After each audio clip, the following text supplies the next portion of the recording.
Power star Pawan Kalyan రాజకీయాల్లోకి వచ్చాక సినిమాలు చేస్తాడో లేదో అని అభిమానులు చాలా ఆవేదన వ్యక్తం చేశారు. పదవిలో లేనప్పుడే పవన్ సినిమాలు చేయడని అంతా అనుకున్నారు. కానీ ఏపీ డిప్యూటీ సీఎం అయ్యాక పవన్ 2 సినిమాలు రిలీజ్ అయ్యాయి. జ్యోతికృష్ణ, క్రిష్ దర్శకత్వంలో హరిహర వీరమల్లు రాగా, యంగ్ డైరెక్టర్ సుజీత్ తెరకెక్కించిన ఓజీ ప్రేక్షకుల ముందుకు వచ్చింది. ఇందులో హరిహర వీరమల్లు కన్నా ఓజీ భారీ విజయాన్ని అందుకుంది. ఇక అంతకుముందు పవన్ ఒప్పుకున్న సినిమాలు తప్ప ఇంకేమీ చేయడని అంతా అనుకున్నారు. కానీ ప్రస్తుతం పవర్ స్టార్ కూడా వరుస సినిమాలను లైన్లో పెడుతున్నాడని వార్తలు వస్తున్నాయి.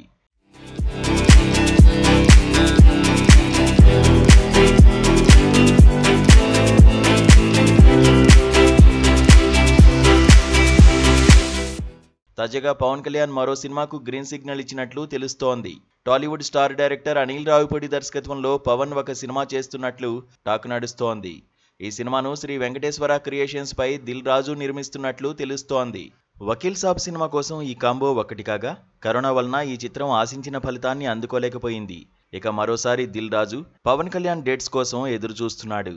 ఈ విషయాన్ని ఇటీవల ఓజీ సక్సెస్ ఈవెంట్లో దిల్ రాజే స్వయంగా వెల్లడించాడు.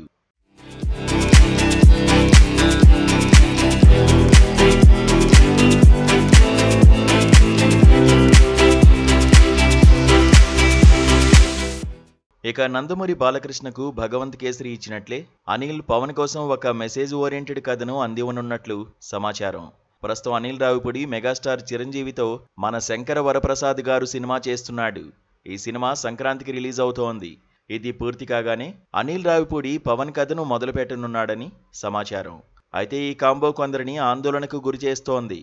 అనిల్ రావిపూడి సినిమాలంటే క్రింజ్ ఉంటాయని, పవన్ను కూడా అలాగే చేస్తే ట్రోల్స్ ఎదుర్కోవాల్సి వస్తుందని చెప్పుకొస్తున్నారు. మరి ఇందులో నిజమెంత అనేది తెలియాలంటే మరికొన్ని రోజులు వేచి ఉండాల్సిందే.